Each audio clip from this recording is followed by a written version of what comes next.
Olá, Porto Velho, querida e amada capital simpatia. Olá, você de todo o grande estado de Rondônia, que me dá o privilégio da sua audiência. Eu sou Benito, esse é o nosso conteúdo Amazônia e estamos juntos com você aqui mais um dia, para encurtar distâncias, para levar até a sua casa uma informação agregadora de valor. Mas para que tudo ainda seja melhor, a primeira coisa é evocar, aqui aí sobre todos nós, as bênçãos e a presença de Deus, que o grande arquiteto do universo sempre nos dê mais justiça, paz, perfeição, luz, força e beleza em tudo que fazemos.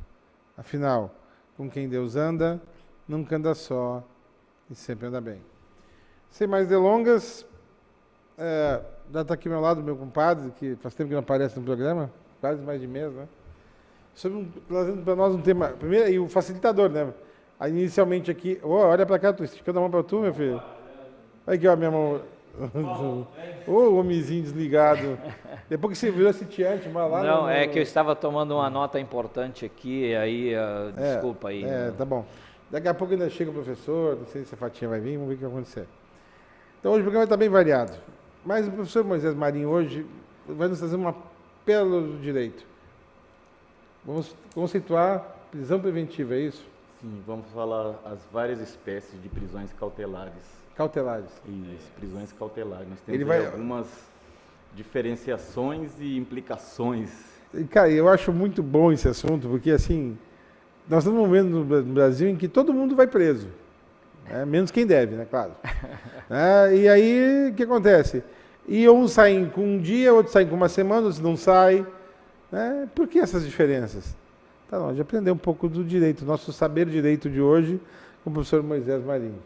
Mas você está bem? O meninão está bem lá, a criança? Ótimo, excelente. Está com a vida tranquila? Tranquilo.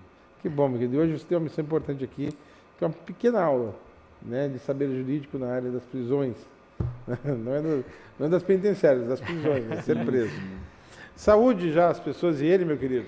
Quero agradecer primeiramente, Paulo, pela oportunidade e, acima de tudo, a quem nos acompanha em mais. E um abraço muito especial para todas as mulheres da nossa querida Rondônia. Essa é a Semana da Mulher, né? É a Semana da Mulher, então uma saudação muito especial a essas guerreiras.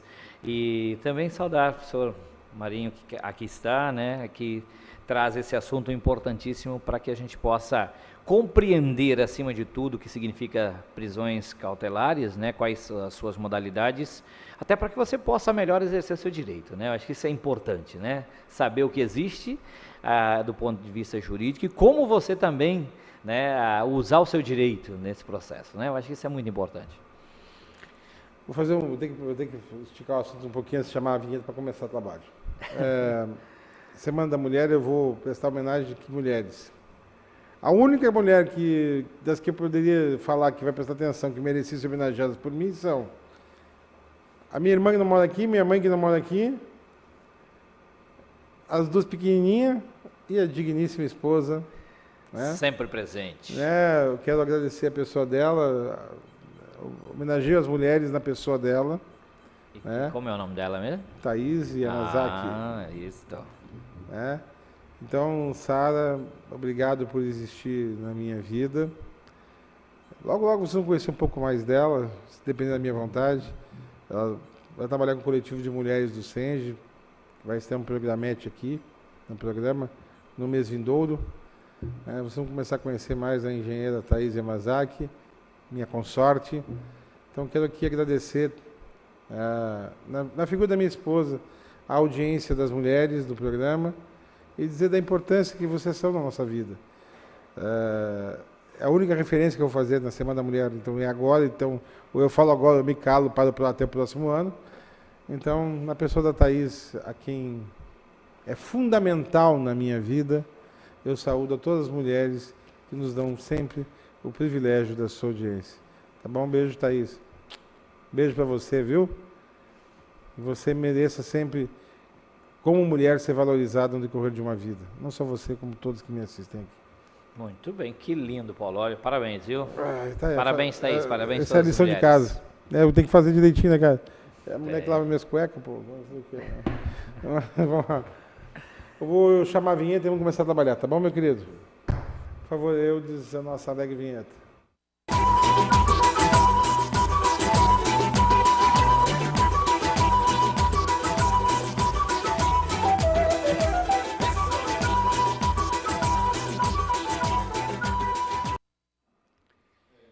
Bom, estamos aqui. Professor, eu não te apresentei, né? O Idemar, ele é socioambientalista. Prazer. Não joga futebol, não é bom nisso. É metido cantor. E depois que virou sitiante, retirante, essas coisas assim. Mora lá no Baixo Madeira, Nazaré. Isso. Né? A casa dele está para ser engolida pelo rio. Não só a minha, mas a vila de Nazaré. Mas ele disse que planta macaxeira e cria galinha. Então, Não, galinha ainda não. Eu estou plantando milho primeiro. Tem que ter o milho para depois ter a galinha. Recentemente eu passei, acho que em frente à sua casa. Nós tivemos uma visita ao Lago do Cunhã. Ah, sim, passou lá. Aquele negócio que é cheio de jacaré? Não vimos jacaré, Deus! inclusive. Aqui tem jacaré do tamanho do Fusca? Eu, hein? Tem, mas lá no Lago do Peixe Boi, lá em Nazaré, também tem uns criados. Lá. Né? E foi uma verdadeira expedição que nós não conhecíamos e falaram para nós que gastaríamos daqui de Porto Velho de voadeira, lá 3 horas. E essas 3 horas deu o quê? Deu quase 7 horas de voadeira numa chuvona. 3 horas até São Carlos. Até São Carlos. Até a boca, acho que foi 3 horas e meia. 3 horas, dá um pouquinho, 4 horas. 4 horas, né? 4 horas Aí e depois... pouquinho. Depois ainda adentrar o Lago do Cunhã. Mas é uma visão O Lago do Peixe Boi ainda tem... linda, não? Ei, o Lago do Peixe Boi ainda tem peixe boi? Não, faz muito tempo que não tem. Só ficou o nome. Eu nunca vi um peixe boi Só na minha ficou vida, o nome cara. lá no Lago do Peixe Boi. Faz muito tempo que no Baixo Madeira você não vê peixe boi. Ou no Rio Madeira. Fruto do processo de extermínio, né? Não, porque eles eram exterminados aos montes, nos anos 40, sim, 30, nós 50. temos umas imagens da Amazônia, assim, de fotos do período da época de seca, de praias, assim, centenas de peixes-bois, principalmente assim, no período ainda colonial, quando o Brasil já estava com a sua, E que fim desses sua bichos? independência, ainda nós estávamos ligados, enquanto a Amazônia, aqui o Grão-Pará estava ainda ligado a Portugal, eles utilizavam a graxa, né, o óleo, né, para colocar nas luminárias das ruas, seja de Portugal e dos outros países que levavam esse produto. Então, exterminaram muito.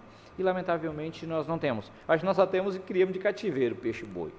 Mas ficou o nome, a memória, e o povo continua lá resistindo, assim como lá no Cunhã, né? Lugares lindos. Bom, o importante é que agora, só porque a gente viu uma parente, né? Mas que continua tendo o jacaré do tamanho do Fusca, tem ainda, né? O jacaré lá, se a sua canoa alagar, você pega carona no jacaré. Rapaz, eu lá no Acre fui dar uma olhada, tinha um lá que eu acho que era do tamanho de uma Kombi. Bom, vamos lá. Professor, deixa eu te contar, deixa um parlatóriozinho antes, porque sabe o que é? Senão depois a gente entra na conversa e não larga. Por favor, Eudes, mais um parlatório.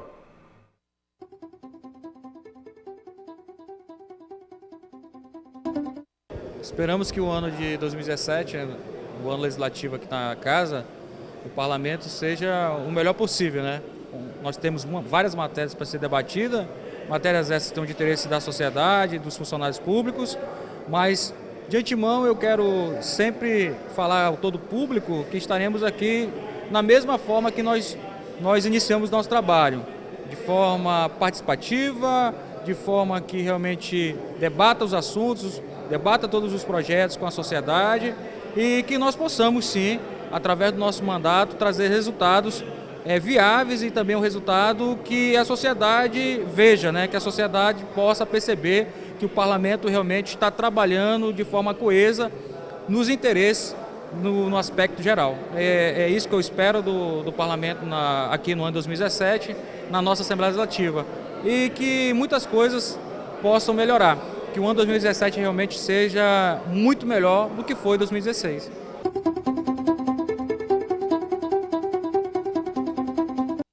Bom, agora vamos tocar, né? Professor, agora com você, explique as modalidades das prisões preventivas. Cautelares. Isso.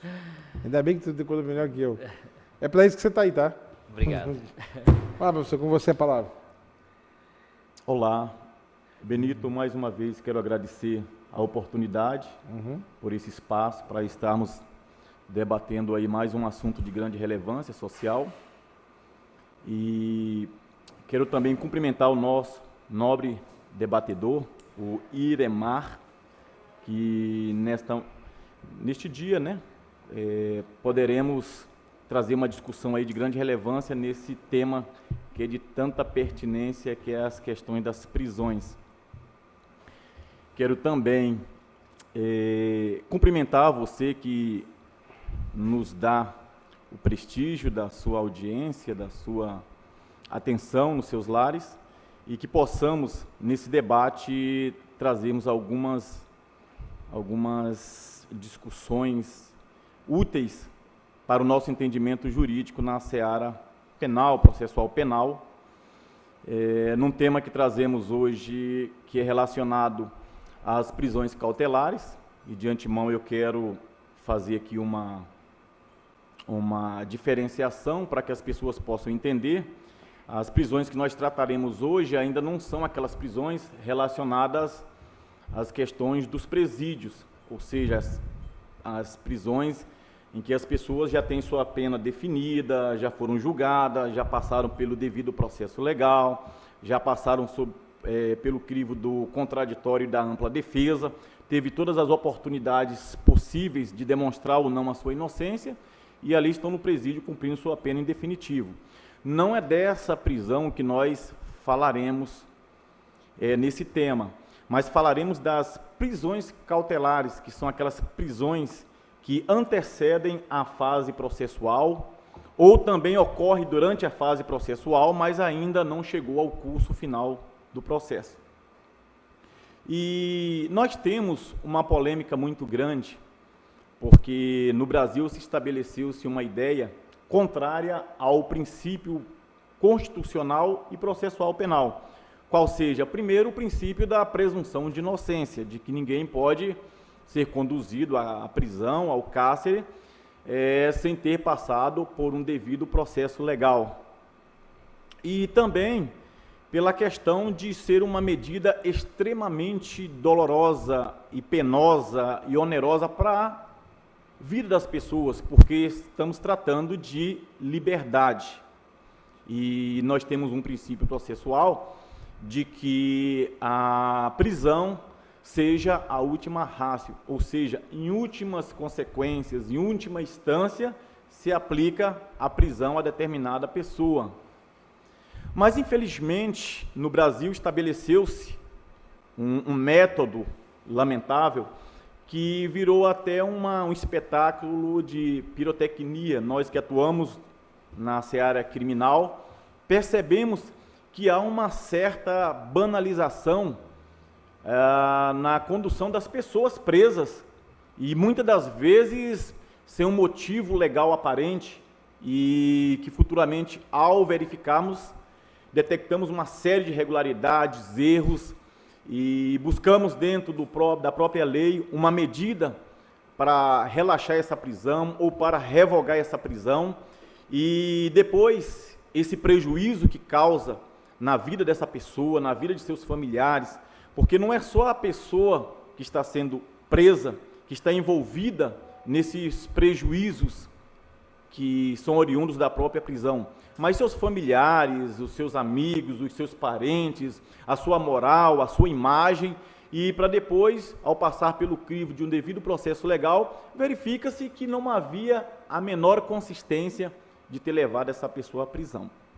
Então, de forma sucinta e bem resumida, até porque o tema é muito amplo, tem uma discussão jurídica ferrenha, tivemos alterações nessas aplicações das prisões recentemente, que foi por meio da Lei 12.403 de 2011, e buscando até uma forma de inovar e adequar-se ao momento social em que vivemos.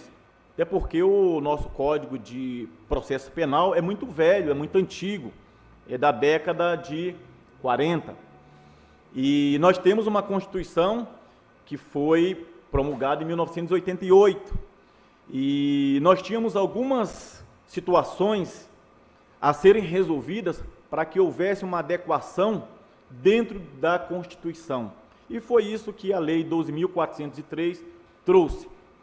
Quero também falar que, dentre as prisões cautelares, existem algumas diferenciações e que nós vamos pontuar nessa discussão. Nós temos uma prisão chamada prisão em flagrante.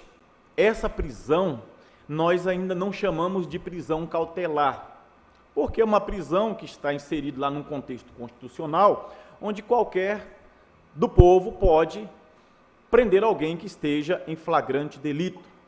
E aí constitui-se uma prisão pré-cautelar, onde essa pessoa, conduzida ou por uma pessoa do povo, ou por um policial, ou por alguma autoridade, vai até a autoridade judiciária e lá essa autoridade judiciária, no caso um delegado de polícia, por exemplo, verifica a pertinência ou não dessa prisão, verifica também alguns requisitos e pode mudar para uma outra modalidade de prisão, que nós chamamos de prisão preventiva. Essa sim é uma prisão legal, que está inserida dentro do contexto processual penal, mas que essa prisão só pode ser decretada pelo juiz. Temos também uma outra modalidade de prisão, que é a prisão temporária, e ela tem uma lei específica, que é a Lei 7.960, de 1989, das quais existe uma discussão ferrenha a respeito da sua constitucionalidade ou não. E existe uma corrente majoritária que entende que os preceitos dessa legislação da prisão temporária, eles são inconstitucionais. Até porque a prisão temporária, ela é decretada pelo juiz por meio de provocação das partes, ou seja, do delegado de polícia, do Ministério Público, para que possa haver uma investigação, uma averiguação de determinado fato que esteja ocorrendo e que, por algum motivo, a liberdade dessa pessoa que está sendo investigada coloca em risco o curso de uma investigação eficaz e de uma eventual deflagração de uma ação penal. Então, nós falamos aqui de prisão preventiva, nós falamos aqui da prisão temporária e temos uma outra modalidade de prisão que encontra um aconchego também dentro do Código de Processo Penal, que é a prisão domiciliar, que também ofere alguns requisitos, na maioria deles por questões humanitárias, que são aquelas prisões onde a pessoa está muito idosa, onde a pessoa, de repente, a sua presença para cuidar de alguma criança, por exemplo, seja extremamente essencial, ou pessoas grávidas, mulheres grávidas a partir do 7º mês de gravidez, que no caso da prisão domiciliar, ela segue praticamente as mesmas determinações da prisão preventiva. Ocorre que ao invés de ser cumprida numa cela ou no presídio, ela poderá ser cumprida na residência da pessoa. Então esse é o preâmbulo, o Benito, que nós fazemos, e durante nossa discussão vamos levantar aí algumas implicações jurídicas, constitucionais, vamos levantar aí algumas críticas em virtude do show pirotécnico que se virou essas prisões, né, até confundem-se um pouco com a atual situação política do país, onde quer, de repente, constranger determinadas figuras, determinadas pessoas que têm uma influência, e por aí afora. Mas antes de passar a palavra, Benito, eu quero cumprimentar um nobre professor, psicólogo, bacharelando em Direito, professor Joseni, também, que enriquecerá a nossa discussão, nosso debate. Você chamou o Joseni até antes de mim, né? Tá bom? Ele merece. Por favor.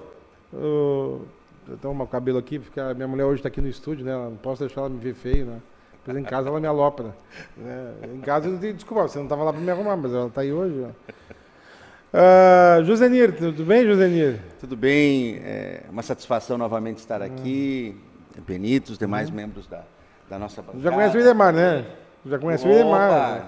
Pelo amor de Deus, né? Pessoa, esses dias ele estava lá na Linha Maravilha, defendendo lá as questões ambientais, da onde a gente... Meu amigo, você tem uma... Estamos juntos.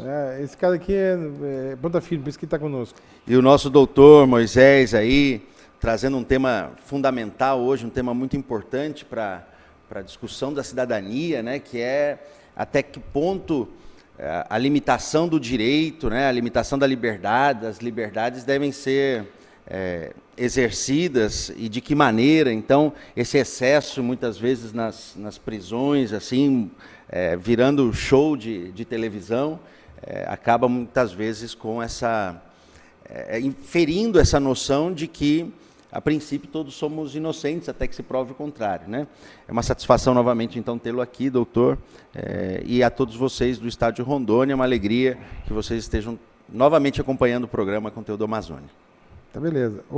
Agora eu vou deixar você fazer as suas perguntas. O Iremar estava aqui muito...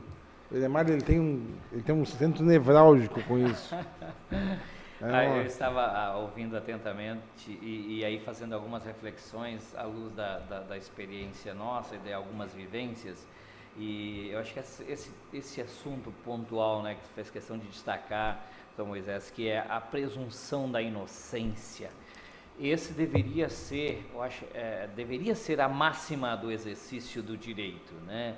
A presunção da inocência. Todos que atuam nessa área, e aí não cabe só aos advogados fazer a defesa, né, da presunção da inocência, mas os executores da lei, do processo legal deveriam, né, respeitar isso. E são dois pontos, então, que eu quero chamar a atenção para reforçar nesse debate. Primeiro, esse tema da prisão preventiva, né?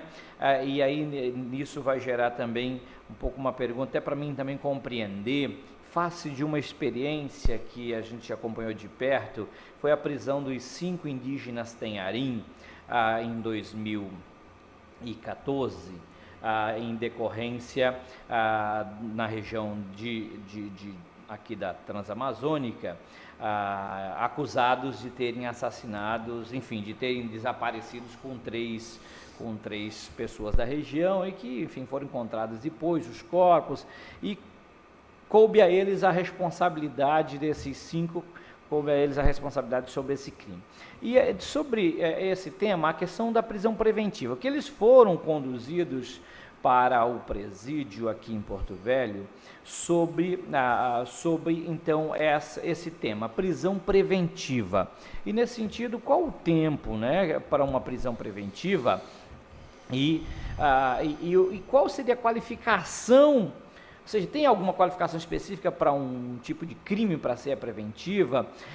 E não tem um marco legal para que você possa defender e dizer, peraí, já deu tempo da prisão preventiva, por que que não solta? E por que às vezes alguns se extrapola esse período da preventiva? Porque face a essa situação, no caso dos indígenas, eles foram aí, enfim, mantidos, embora com algumas ações, inclusive do próprio Ministério Público Federal, pedindo o relaxamento da prisão, porque não conseguiram dentro do prazo, e eu não sei se é 30, se é 60, enfim, um pouco nisso. Enfim, eles acabaram ficando 2 anos detidos e depois, então, foram colocados em liberdade porque não conseguiram provar que foram eles que de fato cometeram esse assassinato. Então, esse é o primeiro ponto em cima desse assunto da prisão preventiva, o tempo dela e por que alguns abusam, alguns então aí que deveriam fazer o uso do direito e garantir esse direito, não consente e acaba passando. E outra é essa questão que tu chamasse de pirotecnização aí da ação, né? Que eu chamo de politização, né, da ação policial, que lamentavelmente vem ocorrendo e, como você bem abordou, denegrindo a imagem. Até onde que há amparo legal para isso? Calma, antes de tu responder, você vai chamar de intervalo comercial, porque eu já conheço como é que funciona. Tu quer já deixar alguma pendurada também? Sim, Então, ou seja, ele já conhece. Para para o próximo bloco, vai. Eu gostaria, doutor Moisés, que o senhor pudesse nos falar um pouco sobre se existe um prazo para a pessoa ficar presa numa prisão preventiva, ou quais seriam os prazos, né? Porque, acompanhando um pouco o que acontece de fato nas prisões aqui em Rondônia, especialmente em Porto Velho, o que a gente vê é que tem gente que fica lá, é preso preventivamente e é esquecido dentro do sistema, seja culpado ou não, né, fica esquecido lá e a Defensoria Pública não tem condições de atuar, ou tem pouca gente atuando, enfim, tem gente que fica preso preventivamente lá sem falar com o juiz em muito tempo, né? Agora parece que recentemente as coisas começaram a mudar, mas enfim, gostaria então de saber um pouco sobre isso do nosso professor Dr. Moisés. Beleza, no próximo bloco você responde tudo isso, tá bom? Eles vão repetir depois concisamente, para tu não ter que esquecer, então pode ficar tranquilo. Vou chamar o intervalo comercial e manda ver no próximo. É jogo rápido, é no ar. Outro cá.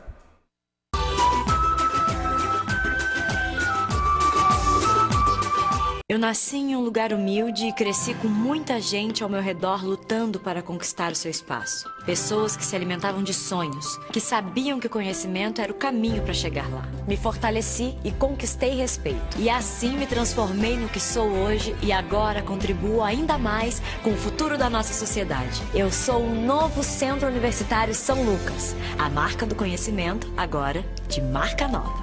Centro Universitário São Lucas. Conhecimento que marca. A Grafitec oferece todos os serviços e produtos que uma boa gráfica pode oferecer para a sua empresa. Equipamentos modernos que garantem mais qualidade e segurança em seus serviços. Profissionais capacitados e preparados para atender a sua necessidade. Desde a criação, elaboração e finalização de seu pedido, a Grafitec está presente.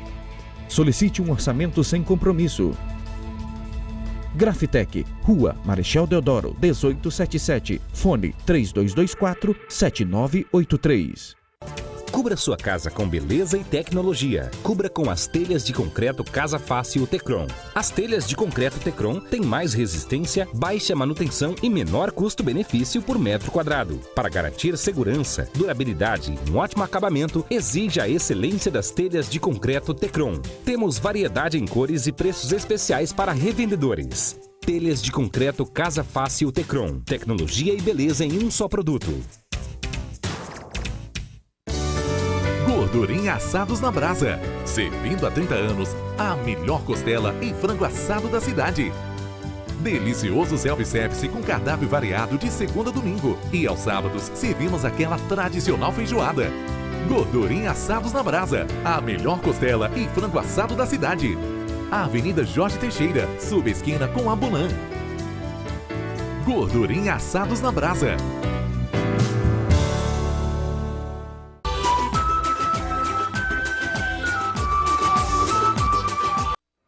Bom,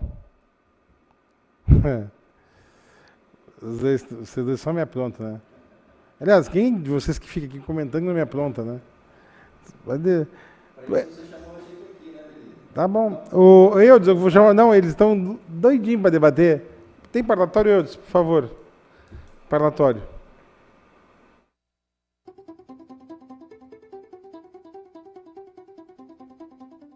Nós estamos fazendo uma proposição para reunir todos os produtores, os pecuaristas do estado de Rondônia, pequenos e grandes, para discutir a questão da vacinação. A vacinação livre para não precisar mais vacinar. Então, nós temos uma discussão junto com o Idaron, já tem um projeto para o estado de Rondônia não precisar mais vacinar, mas nós precisamos fazer uma discussão. Estamos aí com o deputado Lazinho, que é o presidente da comissão, na Comissão da Agricultura, discutindo essa situação. Então nós vamos discutir. Também nós estamos muito preocupados com o setor que é a piscicultura. A piscicultura tem dado alguns probleminhas, algumas doenças que têm aparecido nos peixes, e o pequeno produtor está cada vez desincentivando. Ele está diminuindo a sua produção, parando de produzir. Embora aumentou a produção de peixe no estado de Rondônia, mas aumentou dos grandes piscicultores. Os pequenos estão saindo do mercado. Então nós precisamos incentivar. Nós já conversamos com o governador, conversamos com o secretário de Agricultura, conversamos com a comissão que foi criada e nós queremos discutir a fiscalização, o acompanhamento da sanidade do peixe em Rondônia. Que nós precisamos amparar o pequeno agricultor. O grande ele consegue manobrar, ele consegue buscar técnicos, mas o pequeno está contando dificuldade. Então, com certeza nós vamos estar empenhados nessa legislatura para poder acompanhar o governo, acompanhar o segmento, inclusive os produtores que produzem peixe no estado de Rondônia, pequeno, médio e grande, para poder melhorar e amparar eles para que evite essas doenças, porque isso acaba tirando o ganho, tirando o lucro da piscicultura em Rondônia. Então, vamos estar discutindo agora em mês de março essa situação. Temos um encontro lá na região de Ariquemes e depois vamos fazer uma audiência pública no estado de Rondônia para discutir a sanidade do peixe em Rondônia.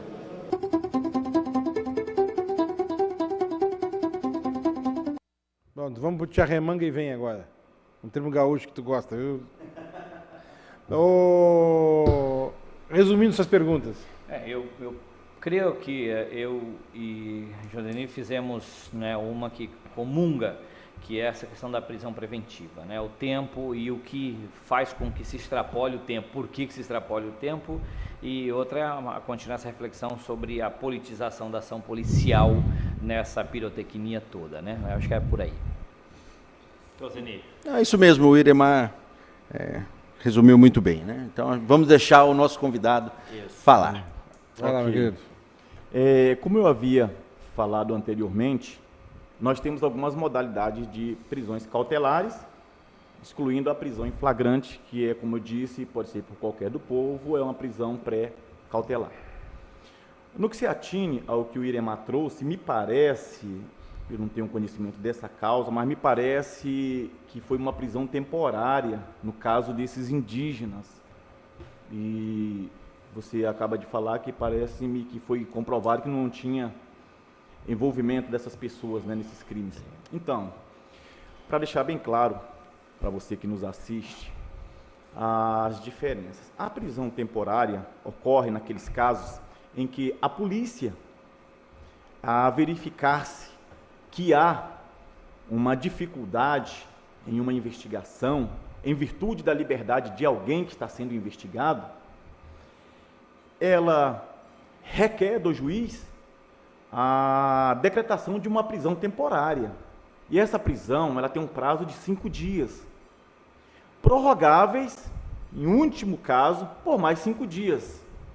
Essa prisão temporária, para que essa pessoa fique recolhida, não intimide testemunha, não destrua documentos, etc. Tal. Se for crimes hediondo, ainda pela prisão temporária, o prazo já é de 30 dias, está lá no seu inciso 2 da lei. Então, crimes como homicídios, tortura, alguns crimes inafiançáveis e que demandam uma barbaridade, uma crueldade, etc., então tem um prazo, que são os chamados crimes hediondos, 30 dias essa pessoa se mantém presa, prorrogáveis por mais 30 dias. E isso é provocado pela parte, que é a polícia, né, no momento da investigação. A crítica que nós fazemos dessa prisão temporária é que, como é uma prisão ali naquela parte investigatória, o investigado fica muito vulnerável na mão da polícia, porque essa prisão, por exemplo, ela pode ser, o investigado pode ficar, inclusive, numa cela de delegacia, e ali fica submetido a todo tipo de vulnerabilidade e pressões, inclusive para uma eventual colaboração premiada, que tem como subespécie a delação premiada. Na prisão temporária há muita divergência doutrinária, críticas, inclusive uma corrente majoritária entende pela sua inconstitucionalidade. Porque no caso que o Iremar trouxe, por exemplo, me parece que houve ali a segregação de liberdade de pessoas, depois verificou-se que não eram essas pessoas, e quem vai pagar esse prejuízo?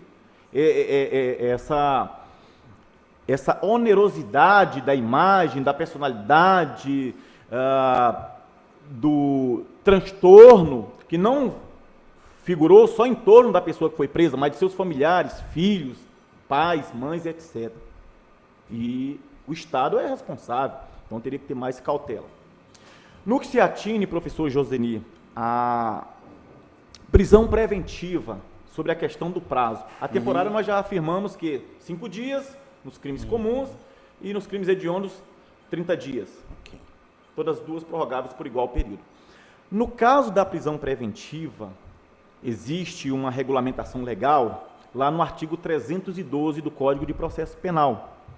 E a prisão preventiva, professor Josemir, Iremar e Benito, ela não tem prazo definido. Essa é a grande problemática. Que coisa. A única questão que existe para balizar isso é o chamado termo razoabilidade. Essa razoabilidade é que é muito subjetiva. Ela pode ser uma razoabilidade de um dia, mas pode ser uma razoabilidade de 1 ano, de 2 anos, de 3 anos, o que dirá até o processo todo com trânsito em julgado. Essa é a grande discussão. Mas o próprio Código de Processo Penal estabelece em que circunstâncias se daria essa prisão preventiva. E aí nós nos deparamos com uma outra grande polêmica, logo no primeiro requisito, que é o requisito de proteção, de guarda da ordem pública, que do ponto de vista processual não tem nada a ver com o clamor público, né? Não tem nada a ver com a exposição da mídia, então não tem nada a ver com os critérios de divulgação dessas reportagens, imagens e etc. E aí nós nos deparamos com essa situação, porque em virtude do grande clamor social por justiça e as autoridades, às vezes, submetidas a uma pressão de uma sensação de impunidade social, acaba por infringir essa regulamentação. E aí prende as pessoas pelo clamor social mesmo. E isso é ilegal. E aí teremos que entrar com medidas para revogar essa prisão, demonstrando por A mais B que não há necessidade. A outra situação é por conveniência da instrução processual. A conveniência da instrução processual é justamente o mesmo elemento que se utiliza na prisão temporária, que é impedir que essa pessoa que está sendo investigada, ela intimide testemunhas, ela destrua documentos, ela impeça uma eficácia numa investigação policial.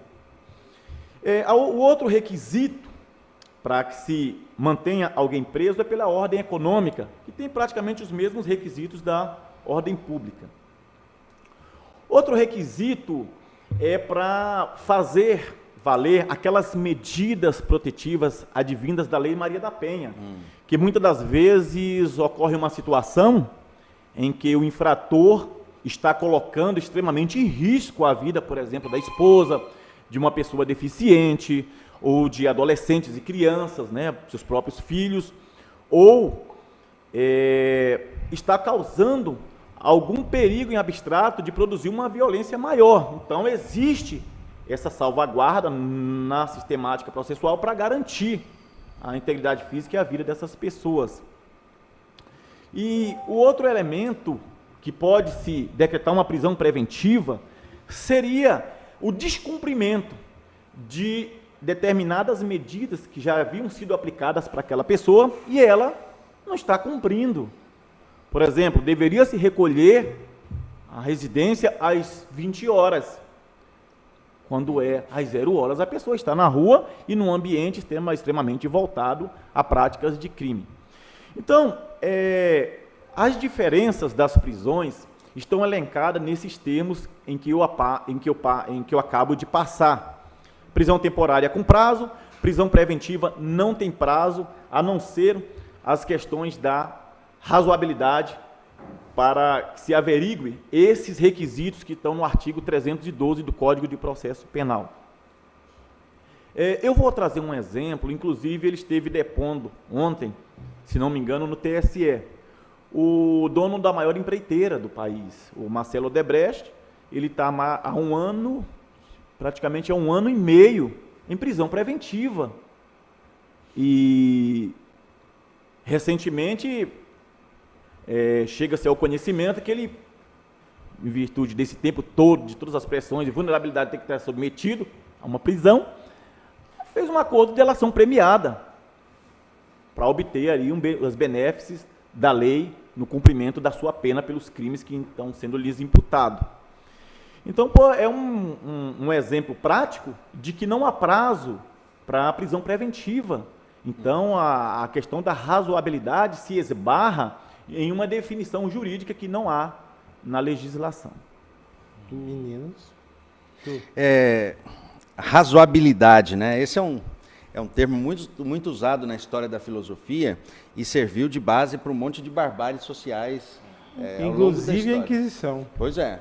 Então, assim, o que é razoável é muito relativo, infelizmente, né? Pra quem, né? Exatamente, dentro de que contexto cultural, de que interesses e assim por diante. Como eu estava comentando antes, doutor Moisés, eu vi muitos casos nos presídios aqui em Porto Velho de pessoas que estavam muito tempo em prisão preventiva e não era por nenhuma dessas questões, não. Era porque a prisão tinha sido decretada inicialmente e depois o sistema tão cheio de processos e tudo mais, e aí as pessoas não eram chamadas para que o processo caminhasse. Então ficavam lá muito tempo, presos num presídio de prisão preventiva, digamos assim, antes de qualquer julgamento, portanto, e uma situação bastante complicada, fazendo com que os presídios fiquem cada vez mais cheios, e em presídios cheios não dá para fazer o que a lei de execuções penais manda. Né? Uma vez eu estava, só para comentar muito rapidamente, eu estava fazendo uma averiguação num desses presídios, por representar a universidade no Conselho da Vara de Execuções Penais, do Conselho da Comunidade, e os vários tipos de presidiários, todos misturados. E eu perguntei, escuta, a lei não diz que tem que separar por critério assim de crime, né, dos crimes mais leves para os crimes. Ele disse, olha, num presídio superlotado, eu não tenho como separar por tipos de crimes e tudo mais. Então, é muito complicado quando o sistema não funciona, porque tudo bem, a gente pode até dizer, olha, não, são criminosos, tem que sofrer mesmo, é o que o senso comum da sociedade fala. Mas é possível que tenha vários que não são, né, vários inocentes. E aí nós vivermos bem com um sistema que permite a possibilidade de que inocentes fiquem naquela situação, é algo muito sério, né? Pertinente essas indagações, me sinto contemplado, mas só um ponto, doutor. Em quais casos, assim, diante do erro da justiça, configurado um erro da justiça, em quais casos pode ser solicitado aí reparo financeiro para a família? Ok. No que se atine à discussão levantada pelo professor Josemir, o artigo 300 do Código de Processo Penal, ele estabelece que os presos provisórios, e aí eles se inserem nesse contexto que nós estamos falando, eu não vou nem adentrar a questão do caos existencial nos presídios brasileiros, dos quais nós estamos vivenciando com grandes barbáries. Eu nem vou adentrar nesse mérito, até porque foi tema de um outro programa que nós falamos aqui. Eu não vou nem adentrar nessa questão dos presídios. Mas no que se atine tão somente à segregação de liberdade de pessoas que estão presas provisoriamente pelas prisões cautelares, o artigo 300 do Código de Processo Penal ele estabelece que deve haver uma separação.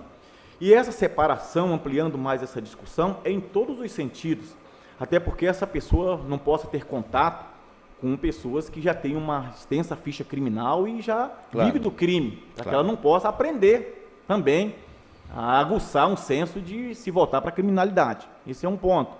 O segundo está sobre a égide de uma presunção de inocência, que poderá, em qualquer momento, demonstrar que ele não é responsável por aquela imputação que está sendo lhe atribuída. A outra situação dramática que nós temos é a lentidão do judiciário. E como a maioria dos presos são pobres e tem uma deficiência grande de contratar um advogado particular para lutar pelos seus direitos, para estar presente, para ir ao presídio, para conversar com ele, para ter acesso a um inquérito policial, isso acaba ficando tudo nas costas da Defensoria Pública.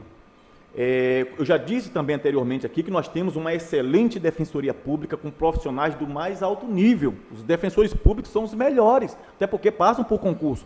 O problema é que a quantidade de processos e de trabalho que são submetidos impedem que eles tenham uma celeridade na apreciação de cada caso. E acabam incorrendo nessas questões das pessoas ficarem lá esquecidas. Então passa ali um cadeado e deixa lá.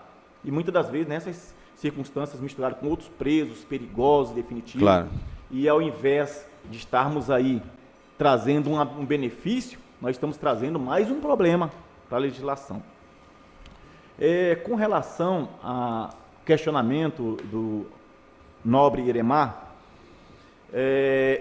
existe sim, Iremar, se o Estado ele erra, e erra de uma forma extremamente criminosa, ele deve responder, e responde por meio de reparação, pelos danos morais, físicos, a estigmatização dessa pessoa que teve que submeter ao mais horrível sentimento de dor, de depressão, de ultraje pessoal e social. O Estado responde.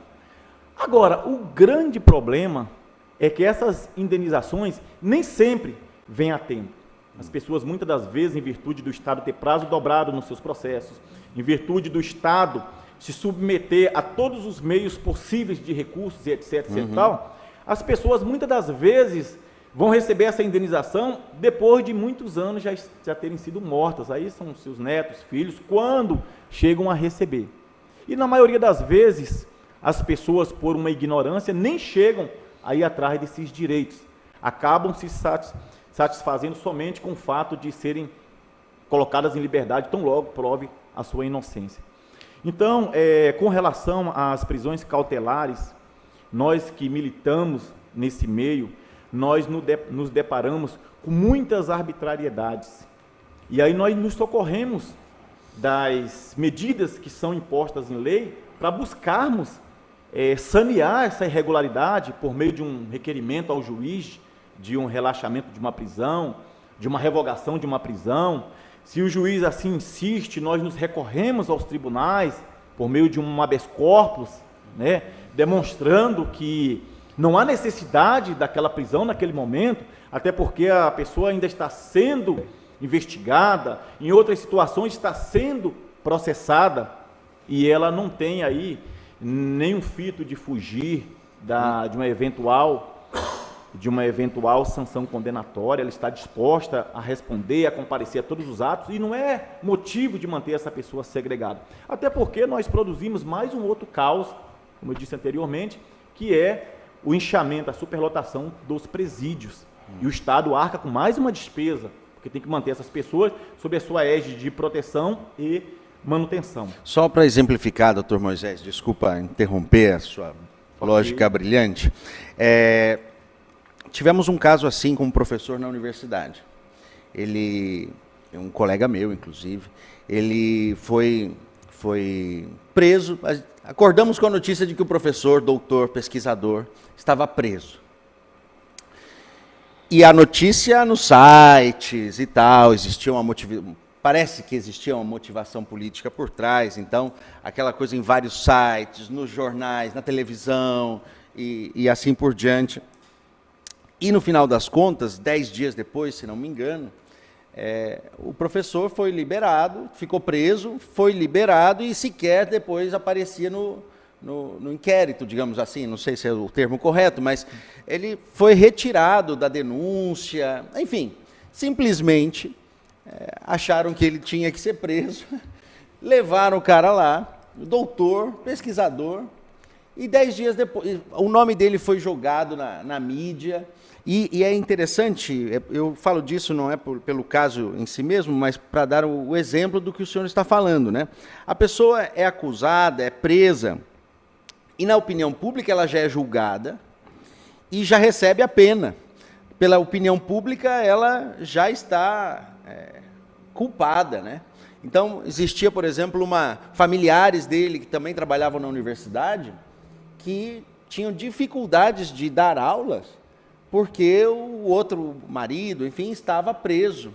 E os alunos todos achando que aquilo era, que realmente, imagina, um professor ser preso, deve ter feito uma coisa muito feia e tal, né? Ou seja, é possível sim casos de gente inocente que vai preso, tem seu nome manchado, a situação do familiar é totalmente degradada e depois simplesmente a coisa fica como se nada tivesse acontecido, né? Daí a importância também de advogados que possam zelar para que as pessoas inocentes não recebam penas descabidas, né? Professor, então, concluindo, que vamos ter 2 minutos só, vamos lá. Ótimo. Vou ser bem sucinto. Pena que o nosso tempo é curto. É cruel. Mas cruel, enfim. Não é 1 hora, é 1 hora, né? É cruel, a discussão é boa. E nós que somos da área jurídica, a gente tem esse costume de falar bastante. Veja bem, o Estado, ele não pode utilizar da sua força como um braço opressor. O Estado deve utilizar-se com cautela desse instituto, mas com bastante cautela, para que não haja injustiças, para que não haja situações vexaminosas e cruéis com a vida das pessoas. Com relação a você falar que é possível pessoas inocentes, o professor Josenir, por conhecimento de causa, não é questão de ser possível, não, é concreto isso. Concreto, nós vivenciamos no dia a dia pessoas indo presas e quando você vai se deparar com a situação da investigação, do processo, mas nem de longe deveria ter sido presa. Porque instalou-se no Brasil uma ideia de que primeiro se prende para depois investigar. Isso é extremamente errado. Então, familiares, as pessoas que estão próximas, sofrendo com toda essa situação. Em virtude do nosso tempo, eu quero deixar uma mensagem para as pessoas. O Código de Processo Penal estabelece que as pessoas que forem presas, o juiz deverá, em 24 horas, ter ciência dessa prisão. Os familiares, o Ministério Público, o seu defensor. Então, existe na lei também uma acomodação constitucional e legal de garantias. Então, não precisa se desesperar. Procure um profissional da sua confiança para verificar toda essa situação e lute pelo seu direito, que vai encontrar todo também esse aconchego para desmanchar essa irregularidade ou essa arbitrariedade dentro da própria lei, por meio de um profissional habilitado. Como o nosso tempo já foi, eu quero mais uma vez agradecer o Benito pela oportunidade. Estamos sempre à disposição, Benito, sempre que precisar, para trazermos temas de grande relevância. Agradecer a participação, a presença, foi um prazer imenso, professor Josenir, da Universidade Federal de Rondônia.